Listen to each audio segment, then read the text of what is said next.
Okay, with, no, with it's my pleasure. a new way of selling, and I wanted to use this time so that you can give me feedback about my new way of selling. Okay, And maybe we can do a play role like you like. yes, Okay. yes, perfect. So I'm gonna do my sales pitch, and and you are gonna be the agency, or the media buyer agency. Okay. Yes, perfect. Okay. Yeah, let me get to it. I got some coffee here. So let me get to a quiet Me spot. too. Me too. Me too. Yeah. Okay, let's go. So let's go. So, hi, Jeremy. Thank you for your time. Okay, my pleasure.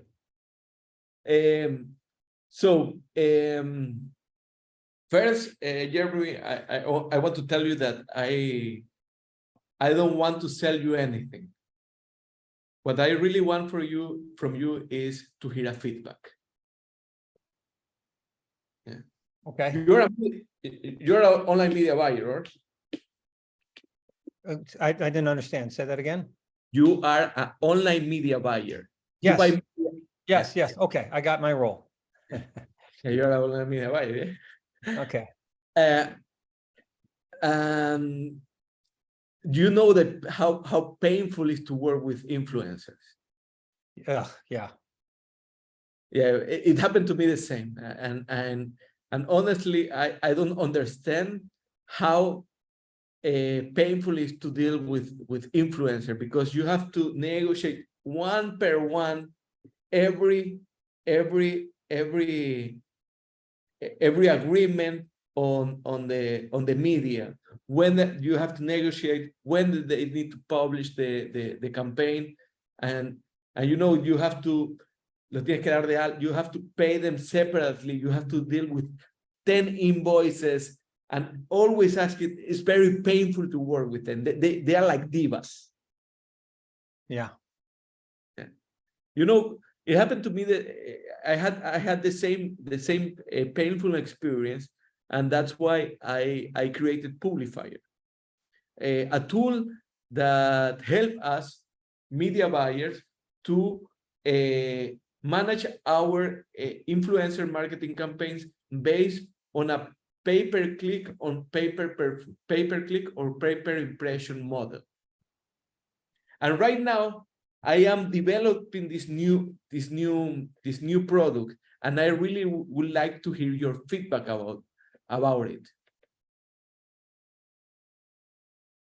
Okay. Okay. Finished? Okay. Then we continue talking, but Okay. So I let's. think the la esencia, the essence, is that I'm not selling the product like I'm having the best product. It's like more like I'm developing this new product. Help me to develop it together. Okay. That's All right. So I'm going to change it a little bit. Okay. okay. Amazing. That's hi, Hermon. I know that you're a media buyer online, and I appreciate the opportunity to speak. And we'll dissect why I'm doing it this way. I'm not sure what I do is going to be of importance or interest to you. okay. But I'd like to tell you what we do and why we do it, and maybe there's a fit, maybe not. Maybe you'll tell me no, or maybe you'll just give me feedback. So I'll stop there. What I've done is I want them to know that I don't think, I know it worked for you to say I'm not selling anything, but I want them to think that we're doing this thing and it's kind of interesting. And I'm not sure if it's going to be a fit for you or for me, but I'm interested in your feedback, and you can always tell me no. I'd like you to get something like that in there so that they have the right to say no to you. Okay? And then, acknowledge what they do. And then I would say, one of the reasons we started this company is we know how painful it is to work with influencers. And then I would go to a question. I would try to get them involved. I'm wondering if you've had any experiences that have been difficult. And the reason is, if they have, then you're more relevant to them. If they haven't, they're just going to listen to you. Okay. Okay. So if they say, yeah, we've had, it's been difficult working with them, I would say, can you give me an example? Can you share with me an example? Okay. Yeah. And if they say, so if they say, yes, it's difficult, give me an example. If they say no, gee, we have a new way of looking at and working with influencers. If there's not a problem, I'm wondering, should we continue talking? Are you interested in hearing why we started our company and the way we do this? Okay. Because what I don't want you to do is to sit there and say, because then they're not going to listen to you. They'll be polite, of course. Okay. So you need to create that fork there. Yes, tell me more. No, gee, I don't know if is that what you want to do or not do, kind of thing. Okay. Okay. Like creating more forks, like to. Yeah, and give them yes or no that they gotta like tell you, and then the follow-up, can you give me an example or can you tell me more? Okay, so let them lead also the conversation, not only I'm leading the conversation. Yes. All right, so let's go back. Let's start over. Hi, Herman. Good to see you. Nice to see you. And let me think. So I'm here because I wanted to. I don't want to sell you anything. Notice that I don't want to sell Go you. that route. Appreciate you taking my call. Appreciate taking thank you. I appreciate taking my call. Thank you for the time. So thank you to accept my call, because I really wanted to talk to you, because what I wanted to know if you may have some feedback for me. Have you ever worked with influencer? Yes. What have been your experience on that? So let's do this a little bit differently. I'm going to say this. Have you ever worked with influencers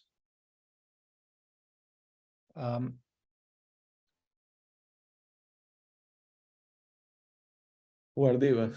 No, I want to do it differently. Yeah, we work with influencers, and what I'm curious to know,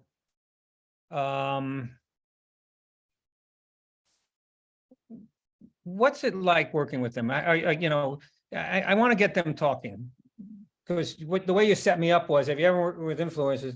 Yes or no? I need you to say, a how or what question. What's been your experience? How have been your experience working with influencers? Oh, it's frustrating. Yes, I had the same feeling, but what's your more painful experience with them? Why is so horrible? Do this. I said it's frustrating.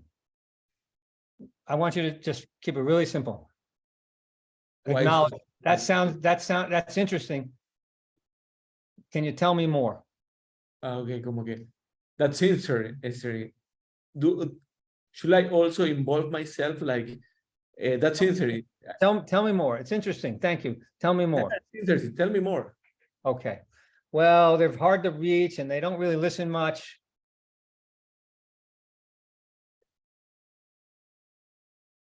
Should I tell? Nope, But don't talk to me. Nope, don't. When you're talking, you're not. Ask me a how or what question. When happened that? Okay, good. Well, we didn't get the results we wanted and, you know, everybody wasn't really happy with what's going on. And are the clients demanding that you must work with influencers? No. That's a nice question, but I need a how or what question. How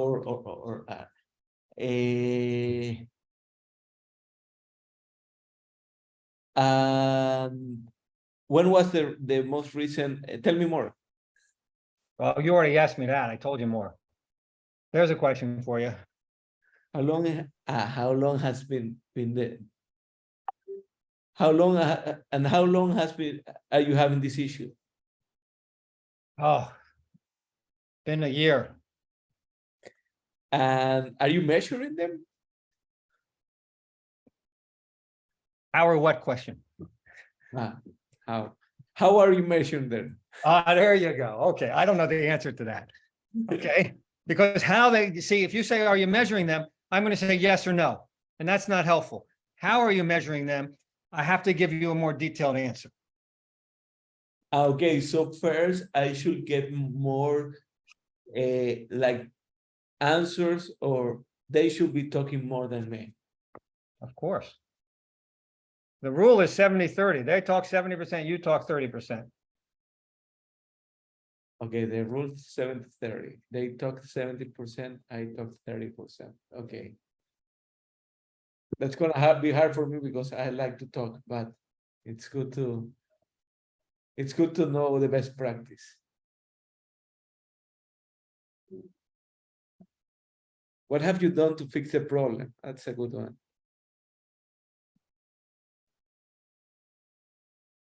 What have you? Are you These are working? the kind of questions that you want to be asking. You see, I don't, if it's open and closed probe, you're just going to get a yes or no. I need you to really dig in. So any question has to start with how or what. Okay. If you can do how or what questions, and that's what you get out of the session today, you're in really good shape. Amazing. Amazing. Today I have a lunch with an agency, so I'm gonna use that tactic. I'm gonna let you know at the end of the meeting. So you see the difference. I'm going to start the meeting and I'm going to say, hey, nice to meet you. Look, I appreciate you taking my call. And one thing I sometimes do is I'll confirm the amount of time. Do we had half an hour on the calendar. Do we still have half an hour? Yeah, we do. Great. Look, I don't know if what I do is going to be a fit or anything like that. And if I can't help you, I'm going to tell you no. And if you don't feel it and don't feel like what we're doing is different and our passion, would you tell me no? So right there, I've set up that I'm not selling you anything because you can tell me no whenever you want, but I'm in control of this by setting up the yes and no's. Okay. Okay. And by the way, if it is great and you really like what we have to do, maybe we'll schedule another call at the end. But what we do is we make life easier. I don't know, you have to fix this part yourself. Easier to work with influencers and we measure things like that. Tell me, what's it like working with your influencers? Notice how I said that. What is it like working with your influencers? What's the hardest thing working with them? In my experience, maybe it's A and B, but what about you? Oh, tell me more. How long has it been a problem? Oh, it's not a problem? You're happy with your influencers? Does it make sense to continue talking? Okay. Never close the file. They have to close it. Does it make sense we continue talking if everything's perfect with your influencers? If it is, then they're not going to buy from you anyway. That's true.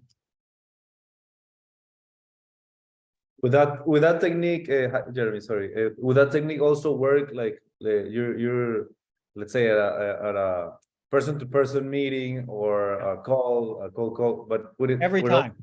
when you're sharing your screen, you know, in a big meeting with agency, would that also work? Yep. All right. Now, what you have to do is speak to the boss, right? If you know who that is. But because they're the ones that are gonna do the stuff, stylistically, you want to understand how they process information and things like that.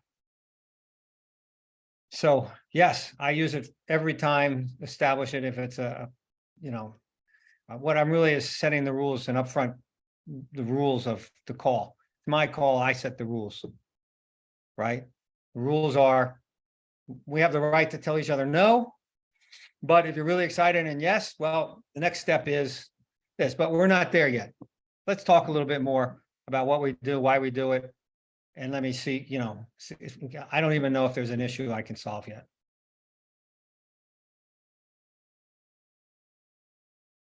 What if they don't know what they don't know? Meaning, what if they feel they're glad, but you know that they're not having a good, they shouldn't be having a great influence or experience, although it's working for them. I don't know if that makes sense. So basically, they're lying to you that they don't know that No, that bad, and they're not maybe telling you. their broken system is working fine for them. They're making a lot of money and they see a non-problem. Could you dig into that, or would it not make sense? So if they say there's no problems, I'm getting a sense that what you're doing is working. I'm wondering if you could share with me what that process is like. So what that process is like, because then if they can talk to you about it, then you'll determine whether you can, if there's a better way or not.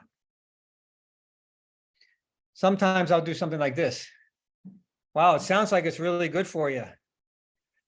I'm wondering if it makes sense to even tell you about a different way to do this. I don't know if you guys are even, would you, what would have to happen for you to be open? Again, what would have to happen for you to be open to hearing a different way to do it?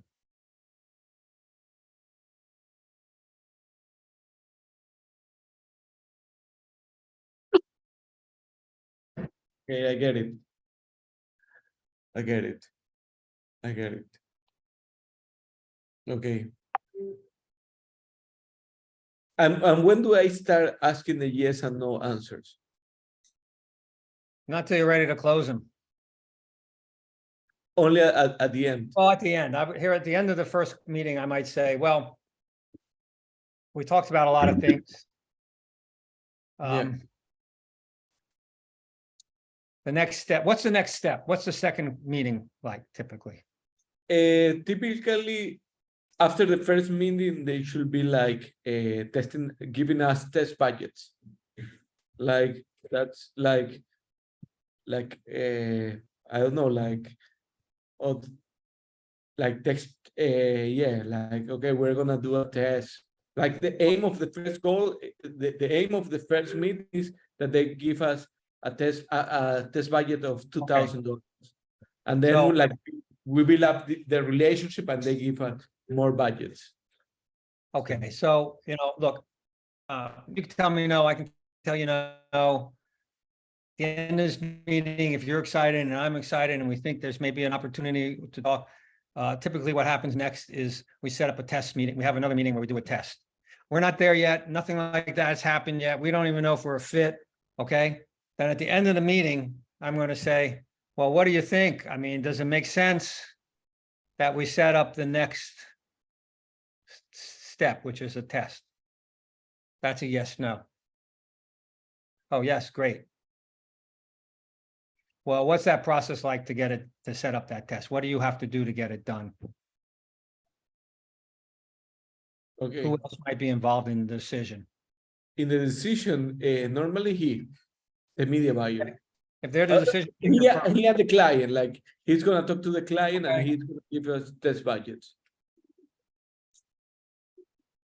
Okay, so that's fine. And let's deal with one thing because we only got a couple minutes left. If you get this answer, I want you to remember this.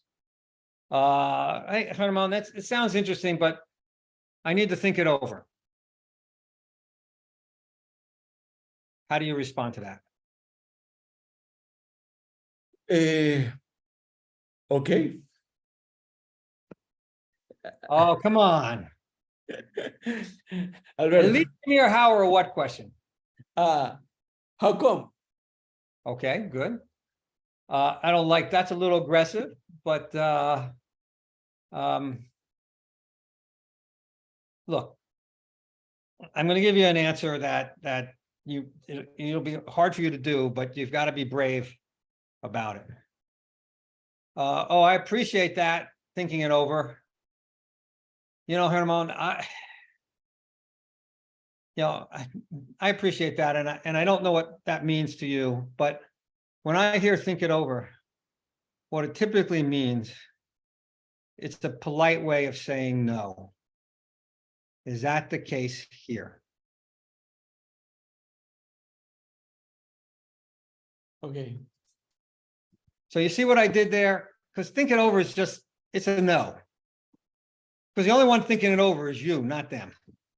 Yeah. So you need to know, that's you know, this, you're not asking anything that you're not entitled to know. What does think it over mean in your world? Oh, no, I really need to think it over. Oh, tell me what that process is like. Oh, I need to talk to What my is that client. process in your mind? Think it over. Oh, okay, that makes sense. Or if they say, no, I really need to think it over. Well, what's that mean? What does that look like? I just keep asking questions. Let them talk. They'll Let feed. me talk. 70-30. Yep. That's the rule. 70-30. ¿Lo escuchaste, Could you Alberto? ask in that case, what would it make you make a decision once you thought it over? Could you be as aggressive as Well, I that? might save that for the next call. Okay. Yeah, what I would really more be interested in doing is understanding what my question might be. Can you share with me, notice share, very emotional, safe word. Can you share with me what the decision process looks like in your organization? Okay, because they may say that they can make the decision, but it's like, well, are you sure you don't have to talk to anybody else about it? Who else needs to sign off on this? I need to know who else the players are. So I'm going to ask for more detail on what that process looks like.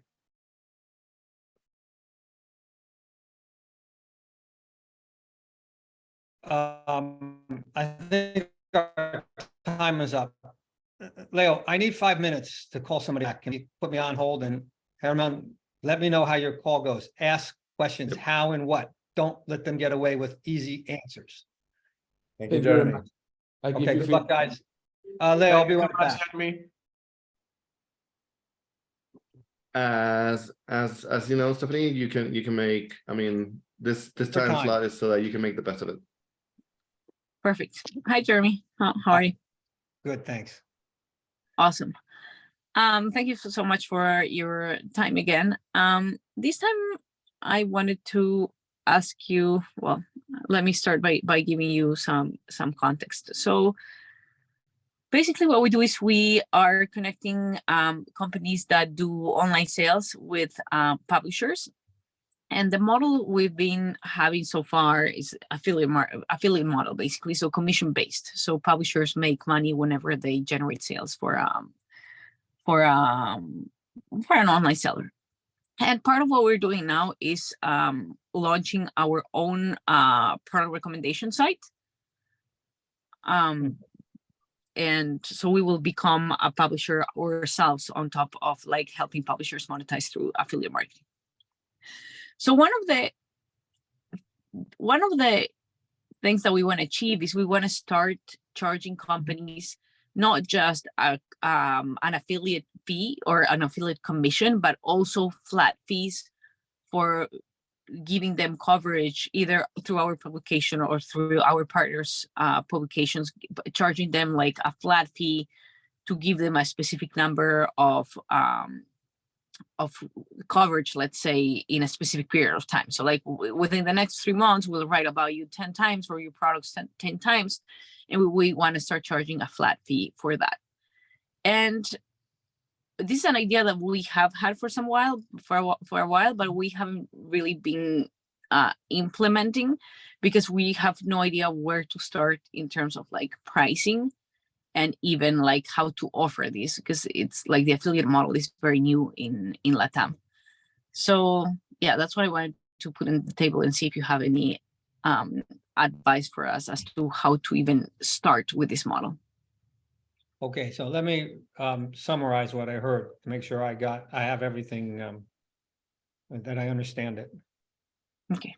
So you want to provide additional, use the word coverage, and I'm assuming that means more publications, more just well, I don't know, maybe you could define coverage for me a little bit more.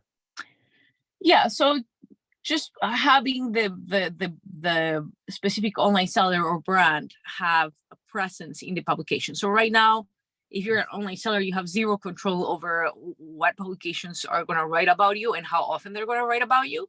So what we are thinking is offering like a set number or a minimum number of publications or articles that mention you within a specific period of time. Okay, but they have to be published. Correct. They have to be published. What do you mean? Like, what Well, would the other? What If I else do you write have an in mind? article, and nobody does anything with it, it's not coverage, right? Yeah, no, it would have to have coverage, and this would be, of course, for publications that have good traffic. Okay. So it's giving you branding. It's probably going to help you with your SEO positioning, etc. Okay, and you have tools to measure the SEO, for example, or the branding or the I mean, other than to say, okay, you are in this publication. What kind of metrics are there? Well, the metrics that we could offer are the number of visits per published article, and Okay. then also like well, there's no way to like measure SEO, so to say. We do know how much traffic a specific publisher has, and that has a direct effect on your SEO, right? If you get links from a publication that has high traffic, then that helps a lot more than getting a link from a low traffic publication. Okay, I'm still, in order to sort of understand the pricing, I'm still struggling with the coverage word. Is it a different, what's the Spanish? I mean, do you say coverage in Spanish? I mean, I'm just curious that I may be losing something here and. No, yeah, it could be cobertura. So basically the idea would be you're a publication, you want to get more eyes on your website and on your product, and you want to have a higher percentage of people like converting or being able to read outside about your product outside of your e-commerce site, right? So the idea is these publications are going to be, let's say we close a deal with New Balance. So these publications are going to be writing about best presents for Mother's Day, best presents for Father's Day, best running shoes, ideal clothes to wear this winter if you're going to go running, etc. So what we're going to do is we're going to offer the New Balance in this case to appear in all of those articles and to always be one of the 3 first products that appears on the article, right? And we would write about like why that product is being recommended, like what's good about it, and do like the investigative research and then include the article in the publication. So then you get branding, you get SEO positioning, and you are also going to get traffic because, of course, all of these articles like product recommendations come with a link that drives traffic to your homepage or website. Okay, okay, now I'm getting it. All right, and then, so what you want to do is get a pricing structure for this. Correct. Even like how to start about both the pricing and like offering it. We've never done it before. So yeah. Okay, so let's start with the idea of offering it. So I heard you say it could help with branding, SEO position, things like that. Is that a problem for them? And do you hear that often, that they say we need? Okay. Yes, And- yes, I do. I've spoken to a few brands that are interested in the SEO positioning and also on the branding aspect. Perfect.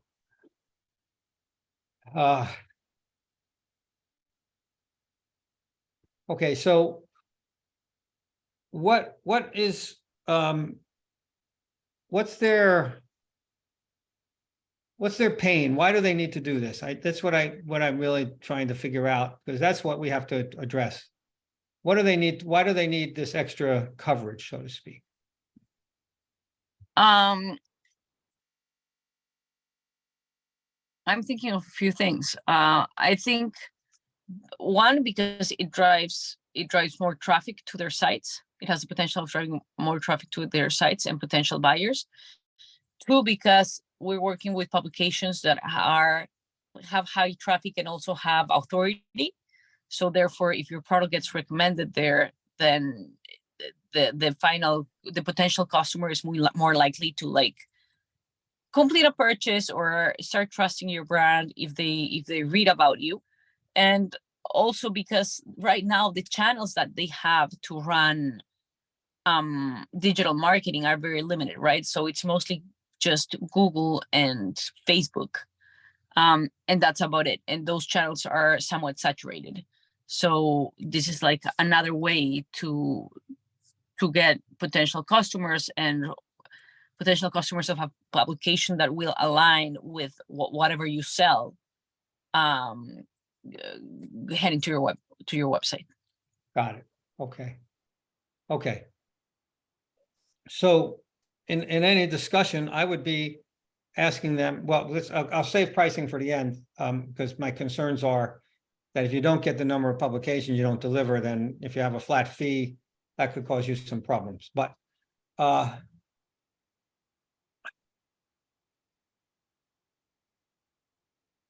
so the types of questions I would ask to gauge and understand the interest would be,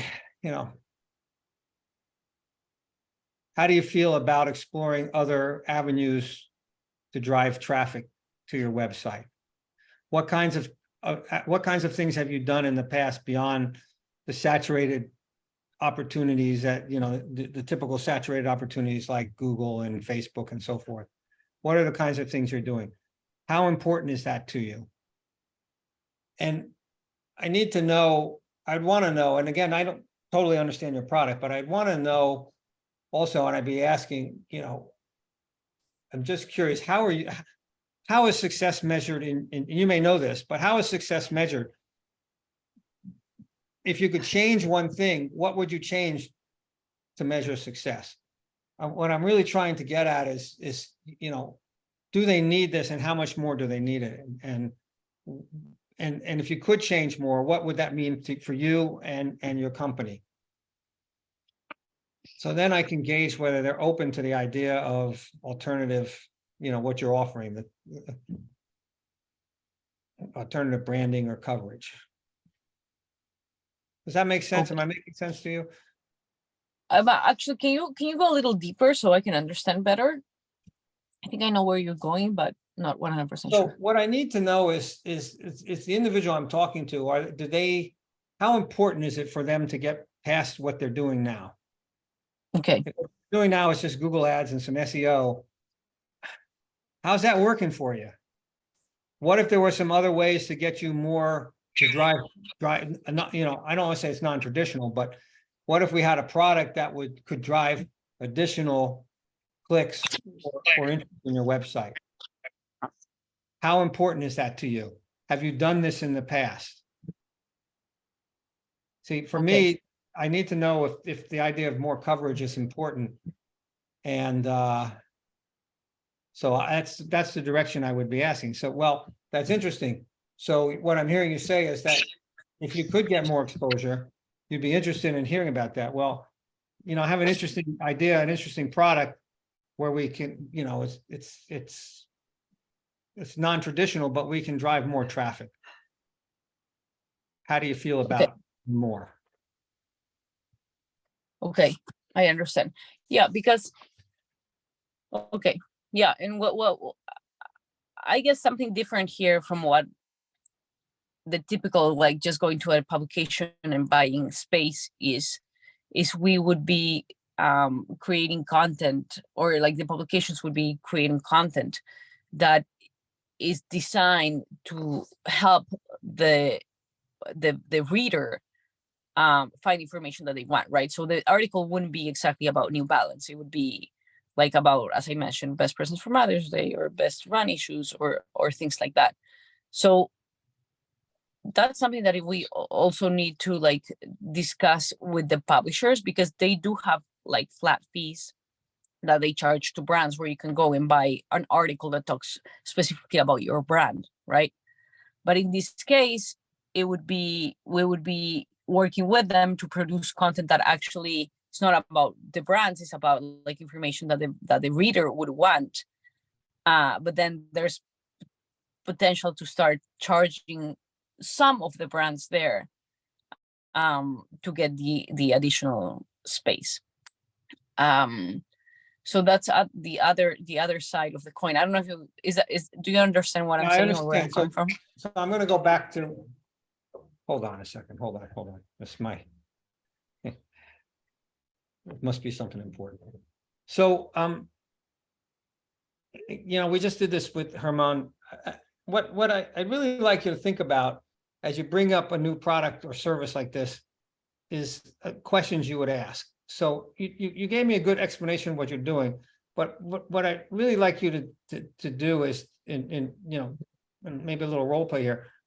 What would you need to know from me, and what kind of questions would you ask to see if your product is a fit? So I want you to think about, instead of telling me, oh, well, we can create these articles about best presents for Mother's Day. What would be the reason I'd want to do that? And think about asking me a question. Yeah. So some of the, I guess, but what I would want to understand is like, how important is it for you for customers that are running or trying to find information online about what products to buy, that your product comes recommended as one of the top ones? Because what we're seeing and the brands that we saw are interested the most. You're selling me now already. You had the question out there, but you kept saying what we're seeing. Just go back, ask me the question and stop. Okay. So how important is it for potential customers or online shoppers to come across your product as one of the first options when they're doing a Google search? Okay, good. It's very important. Okay.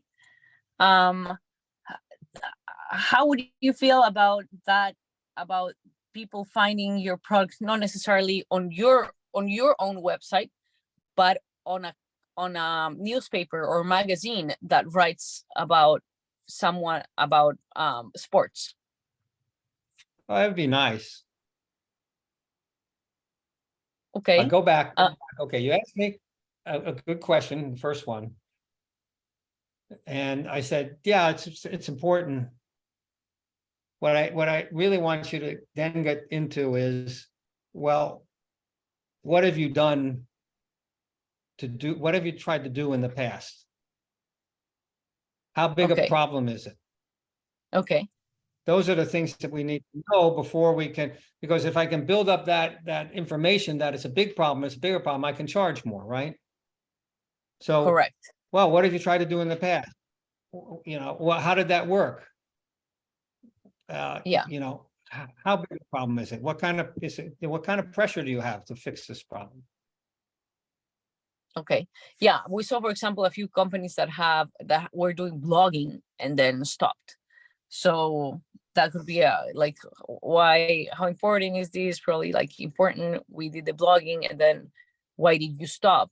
But then how do you jump from that about the like when it comes to figuring out how much they're willing to pay or how much you could charge? How do you connect those questions? Okay, let's go back to the blogging thing. Well, we used to blog, but we stopped. Well, tell me more. I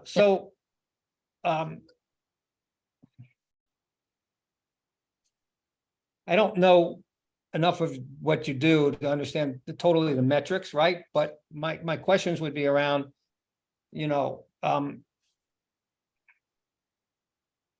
what's the value of an additional customer? What's the value of getting somebody to the website? Because I need to know that in order to say, well, if that's the value and we can provide that, here's the price. Right? So from my perspective on something like that sounds like it's a big problem. What have you done to try and fix it? Maybe nothing, maybe it's not important to them. But the next question is basically, how much is it worth to you to be able to have these other avenues?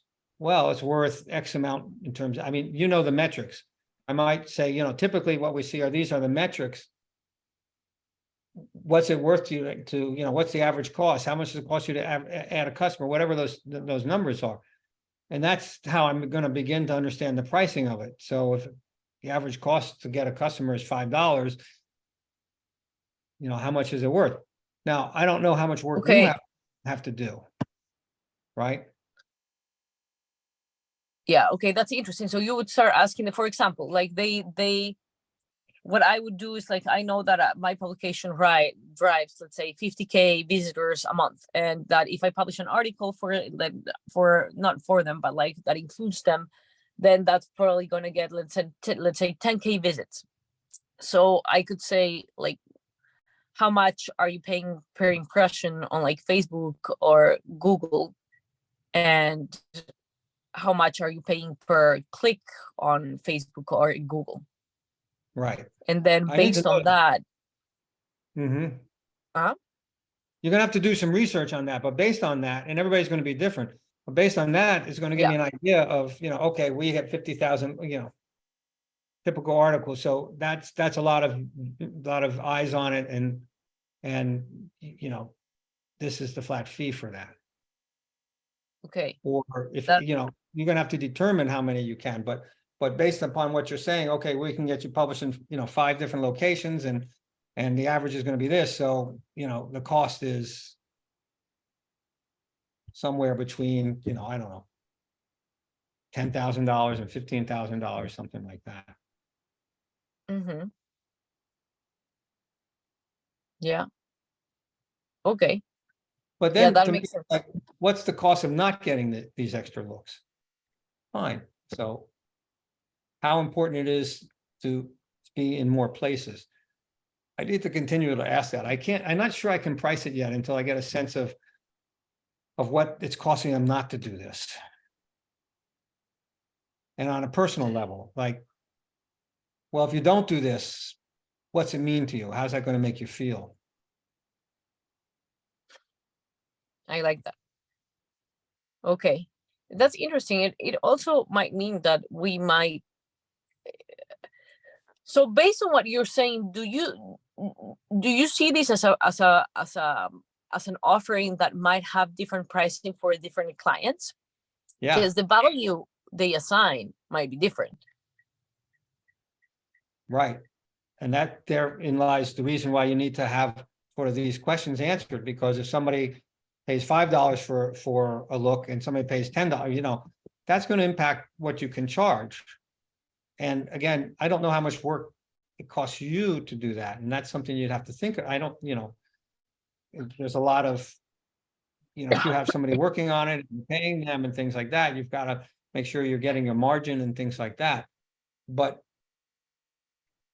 based upon that, then I can, it's like you have the budget for this. My real concern is that, well, you're spending all this money on these things. Well, I'm getting the feeling that it's not really, you're getting some results, but maybe you could get better results. Are you using your entire budget just on Google and Facebook, or what have you done in the past to get beyond that? And what kind of results have you had? Because that's really the question there. Okay. And Jeremy, when you, like, I had never thought about like a model that like varies depending on who the client is. That's very interesting. What for companies that have these type of models, is it really customer per customer, or do you usually have like groups of customers and then you just like assign them to a group and you have sort of like prefix prices for specific categories or clients, let's say? You know what I mean? Do you like how to start? I don't know if I can answer that accurately. My feeling would be to give them a fixed price on the number of people I can deliver. But my problem is if I don't deliver that, then, what do I have to return? How do I, measure my success? Well, we could do, I guess, tiered pricing, right? So like if we get to there, like this, how much we will charge you. And then if we actually are able to drive this much traffic, then we will charge you more, something. Yeah, that's fine. Where like we don't necessarily agree to a like one number, but like the more we drive you, the more you pay us or something like that. Yeah, I would consider something like that as a pricing structure. Okay.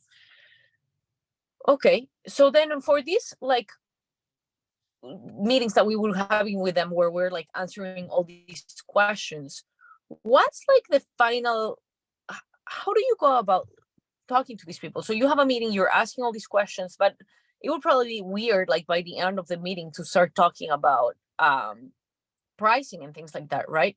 So you talk to them, you ask questions, then you understand their pain, and then you touch base again to say, hey, this is what I heard you say, and this is what we have to offer. Like, if you're interested, then we can keep talking. So when I'm having let's say a call or interview with a prospective client, I'm going to cover three basic topics. Kind of one is pain. What's their pain? Okay. What's their budget and their decision process? So what I would be having is a discussion about budget. And I'd be asking them things like, well, do you feel you're getting value for your budget? Can you share with me what that budget is? I'm going to ask them what the numbers. They may not want to share it with me. I'm curious, when you sit down and you do your planning for your ads and your buys, what have you done in the past? What kinds of things? How do you allocate your budget?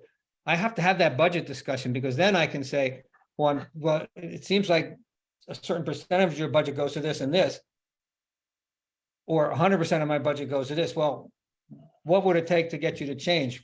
How, what's your budget? Tell me more about your budget process. And I need to know that in order to see if they'll free the funds up for me.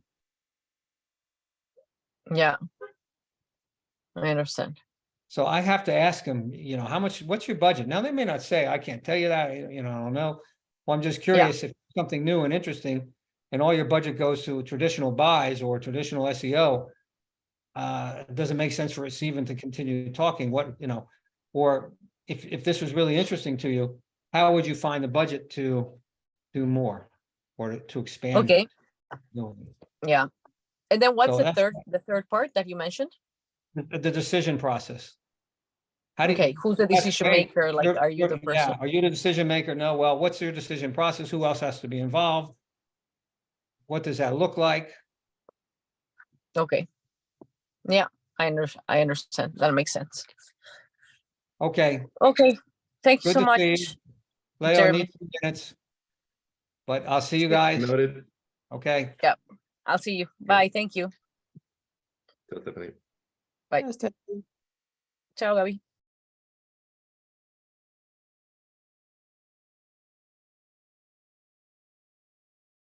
So sorry about that. I shouldn't admit to Okay. this. My wife Yeah, called me 3 times, and when they call you 3 times, it's like, well, Super urgent. Super maybe, urgent. it wasn't, of course, but it never is. But anyway, I don't know if you guys have this problem, but sometimes I have this problem. Yeah, All it right. happens to me.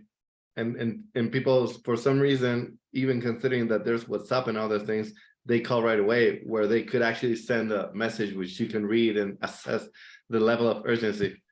Yeah, yeah. It's like, oh, pick up milk on the way home. Oh, that's it. Okay, so again, thank you very much, Jeremy. You already heard me a couple of times. Charlie, thank you for being here. Again, this space is for you to make the best of it. Okay, So I remember you go by Charlie, right? Is that? yeah, Carlos Agudelo, Charlie.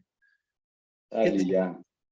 Carlos. It's just it's Okay, super Carlos. easy- It's super easy for everyone to remember when I tell them to call me Charlie. Okay, I will remember that. Yeah. So this can go any way you want, Charlie. So let me know. Okay. So first of all, thank you, Jeremy. I think Leo was just like super transparent that I could like get the most out of this session. So one thing that I like in my perspective, I'm still working on figuring out, because I think my company is like at the earliest stage versus or compared to the other companies in the current program. We faced a process where we were trying to understand the customer space behaviors, the ideal customer profile, and so on. So we have some clarity, but we are not completely clear, like 1000% clear that this is our product market fit. So considering that, our product right now is focusing in one industry and one set of customers that could be potentially our product market fit. But I think the biggest flow that we have right now is just trying to have like a structured process for sales. Why? We as co-founders, with my co-founder, we have tech backgrounds. I had the chance in my previous company to let grow teams and sales teams. And with those, I had the opportunity to shadow like the sales process, but I was most likely on the product-led growth side, right? So I'm a product-led growth guy. And currently I'm trying to make this like a product-led sales. The product mix with sales teams, because of course we need some sales. There's no way that today in Latin America, only a product can grow by itself. So with that challenge in mind, currently we have a pitch, but it's completely structured in Spanish, because our customers are mainly in Spanish. Sure. But I wanted to have like, the insight from you, because I mean, I can do the role play. I can try to do the role play, but I think we have also like a more core problem at the beginning, like at the foundational side, on how should we try to achieve a good sales process. And the type of customer right now that we are targeting is like medium and small business. And medium and small business sometimes means that we don't get to waste time, right? Because they are not big ticket size, they are not like the B2B that that could spend months, and the decision-making process is quite different. In those size of businesses, we are managing the onboarding of those customers through WhatsApp and using like ways to onboard them really fast. So that's sort of like the first part that is working, and it's being held like correctly. And since we are having some difference with the payment method landscape, because we are offering right now alternative payment methods, that's actually helping them to solve some things. That part is not the part that I'm like really worried about. However, there's the other part, the part that I manage, and this is the part that I like normally talk to bigger ticket customers, not corporates, that bigger tickets, and they are like considered to be between 10,000 to 30K in monthly sales. And those businesses are businesses that are managed, and they are created to they are releasing like subscription models. They are releasing things that that they want to charge people using the payment methods that we have. So with all of that context, I wanted to see if like, do you want me to do the role play? Is that a good thing? Because I would love to do it, but it's completely in Spanish. No, no problem. I'll do it in Spanish. So what I want though is to understand. Yo tengo dos, tres preguntas para ti. Okay. I'm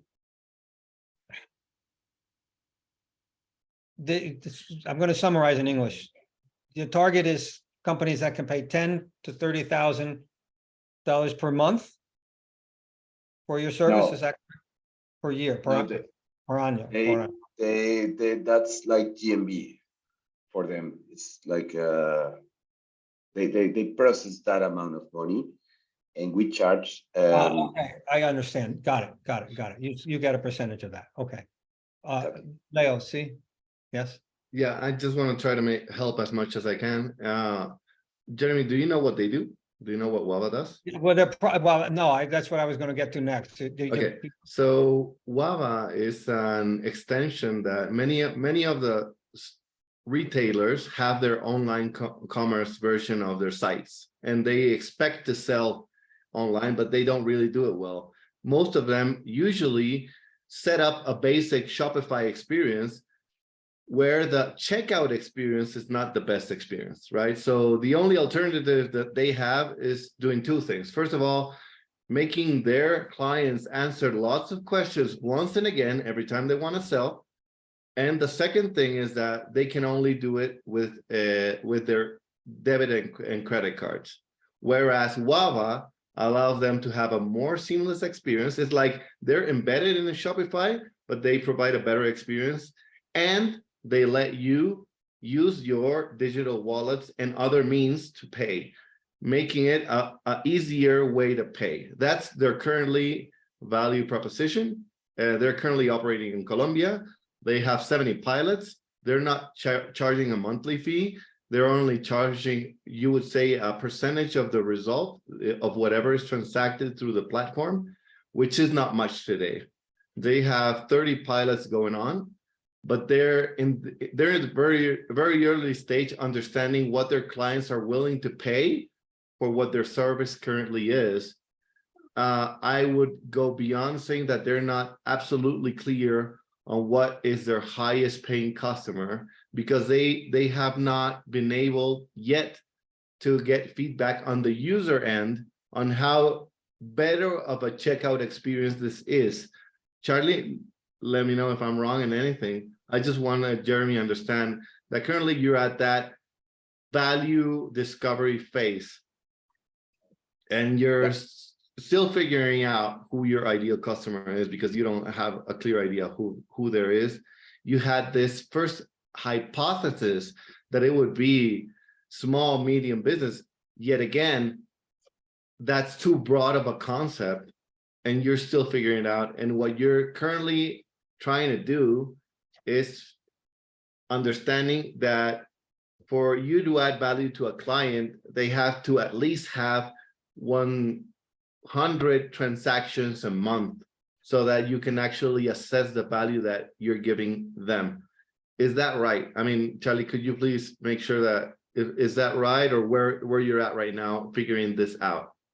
Yeah, thank you, Leo, for the like the graphic map. That's exactly where is our company currently.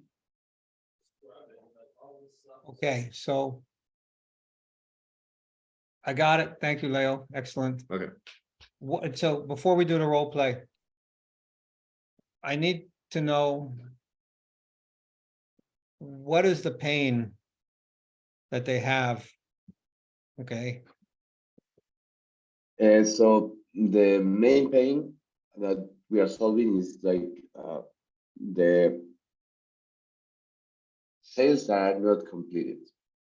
sales are not completed. They leave the website, sales are not completed. Okay. Exactly. Okay, that's what I would call the surface pain. What's the business pain? What's it costing them in the way of business?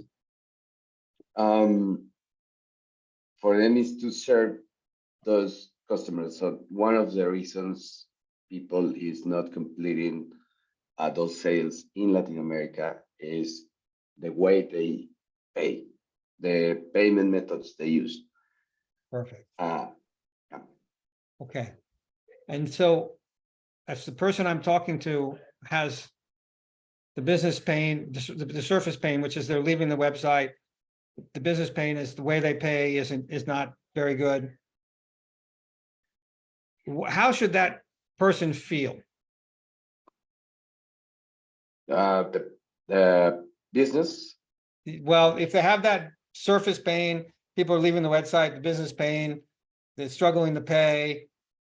How does that make you feel? If I ask you that question, how does that make you feel? I mean, it's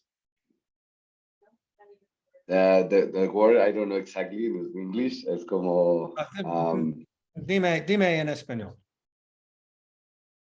it's frustrating because as e-commerce, you invested money in like the assets in digital marketing to bring traffic, and if that traffic is not converting, you are first of all wasting money, and then feel the pain that you are not able to reach the numbers that you were planning.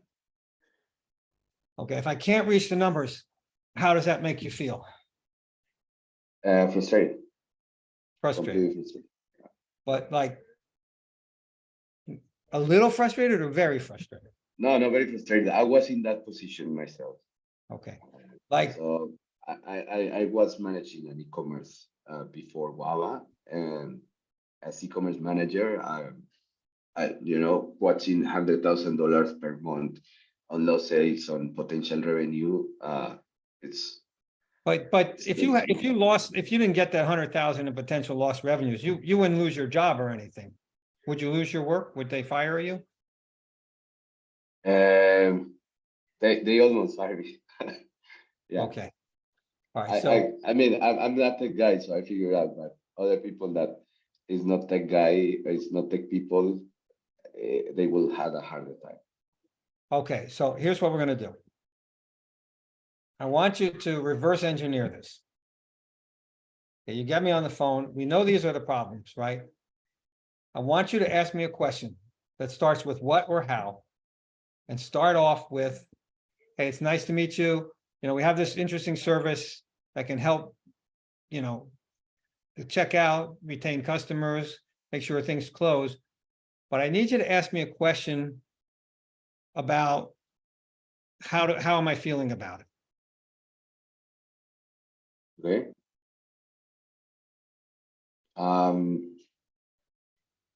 So, hi, Jeremy. Thanks for taking this time with me. I'm pretty sure that your website is like, since you have interest in our tool, I'm pretty sure that you discovered something with like the tool that might help your business to do better. So I'm just trying to understand what part of the journey in your customer, in the shopping experience of your customer is, like, are you questioning now? Okay, not bad. Not bad. I want you to make it a little bit more personal. How do you feel about the current checkout process? And what part are you questioning? So there's a two-part question, right? Those parts. How do you feel about the current checkout process? I might even stop there and get there. Oh, it could be better. Tell me more. Why is it better? But the second part was really good on your part. What would you change? Okay. Okay. Why would you change it? How come you want to change it? Things like that. Okay. So in order to understand, you know, how important it is, I want you to, and usually I don't go this way. Usually I'll, you know, let's find the surface pain, the business pain, and the personal pain. But in this case, there's a lot of lost opportunity. And I want you to maybe start your questions and your pitch with, you know, if you took this call from me, it's really, sounds like it's important to you. Before we go any further, you know, I want to know, how do you feel about your current checkout process? What kind of change, if you could make changes or you want to make changes, what would those changes be? Okay. All right, so let's do that. We can do it, and I'll do my best in Spanish. Let's start with however you want to start. No, I think I can try. I can try in English. I'll do my best. Okay. And so, Jeremy, thank you for taking this time.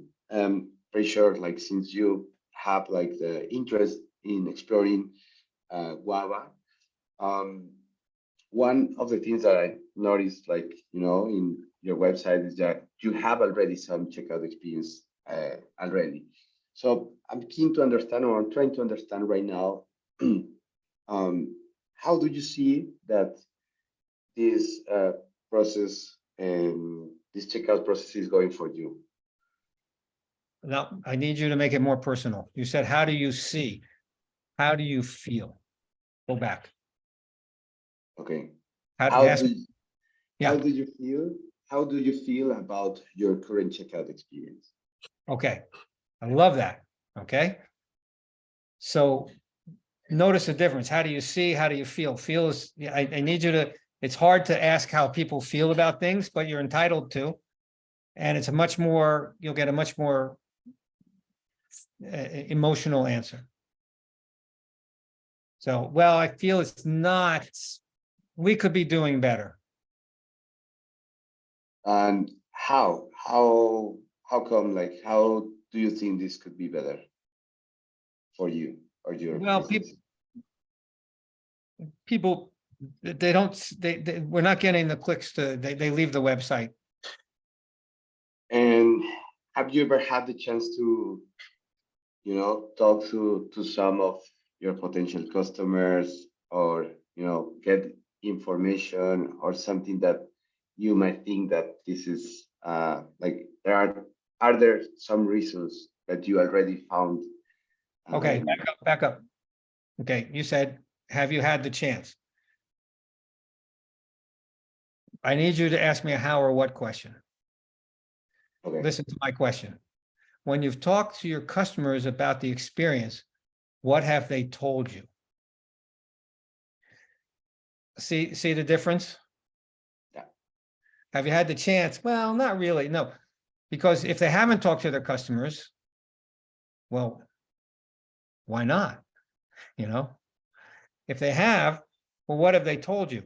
Then they'll start telling you maybe that they have some of the pains that they've heard. So I need you to go back, ask me the what question or the how question.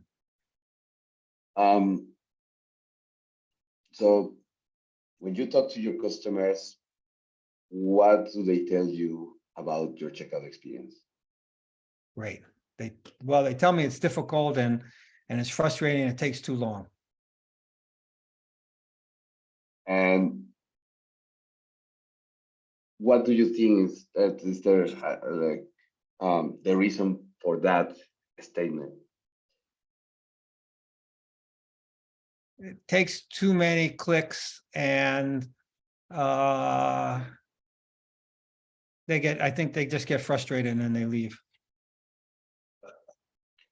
And how is this making you feel then? If Oh, we're you really frustrated. We don't know what to do. I'm frustrated. okay?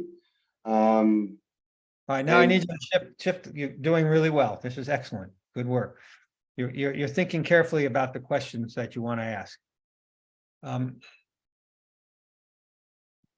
What have you done to measure the cost of this problem? oh, that's a good question. What have Jamie? What have you done so far to measure or have numbers, clear numbers on the cost of these frustrated people leaving your e-commerce? Nice. I like the way you summarized just then the issue. Well, I don't know. We estimate it's costing us, $50,000. I don't know if this is a good number or not, but $50,000 a month in lost revenue sales. Wow. So, and considering other important metrics for your business, is there a number that this represents, like compared to how much you invest monthly on a monthly basis? Well, okay, let's back up. That's a good question, but I need you to drive a little bit more pain. I gave you a number, 50,000. I liked your wow. And then I need you to drive it home and say 50,000 a month. That's not a big number for your business, is it? Or how big a number is that for your business? Do you understand why I would ask that question? How big is that? How important a number is that for you? Well, it's really important. Well, what have you done to try and fix that?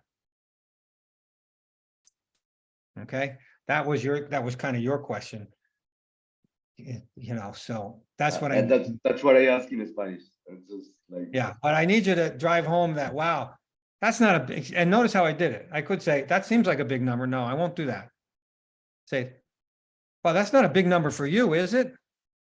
How big a number is that for you? Because I need them to say, oh, it's really big. But that means there's more pain.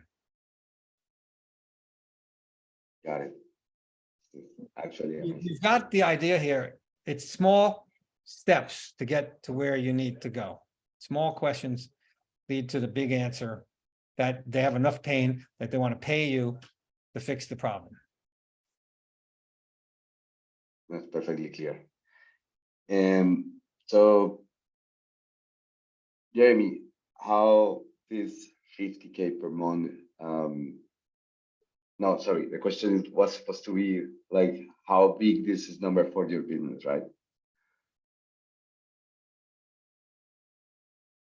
It's a really big number. Interesting. But if you have to now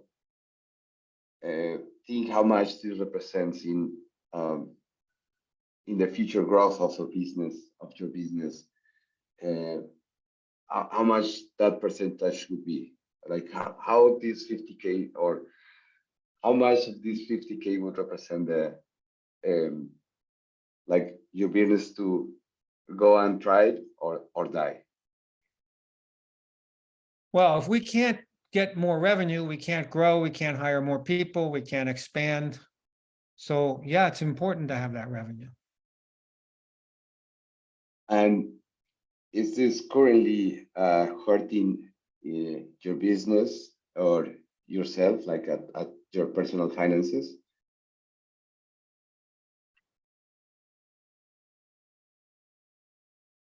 Okay, I like that. Let's get back. So what happens if you don't fix this problem? Well, we can't expand, we can't do anything. Well, is it okay to not do anything? What happens if you don't do anything? Well, again, we don't grow, we don't do any of these things. Well, how important is it for you at this time to fix that? And would you be interested in a solution? That's, how important is it to fix this problem? It's very important. Then we talk a little bit more about how our solution works. And then you can start to sell them a little bit. Okay. Need you to set up the pain and a little bit more, and especially in this case on a personal level, because of the types of companies you're potentially working with. It's really important. Yeah. Since After there are good. like medium as well businesses and people that are like trying to build, like their personal finances, trying to be also part of their business. Right. It's- Because Okay. small businesses, what they sell is what they make, and it's important. It's their livelihood. It's, how would you feel if we could bring in more revenue for you? I would feel good. Can we talk about our product and what that might cost as a percentage of the, so once I know so I need you to drive more, because of the types of companies you're working with, to drive it to a more personal level of, what if you don't fix this problem? What happens? How does it make you feel? How's that going to impact your life?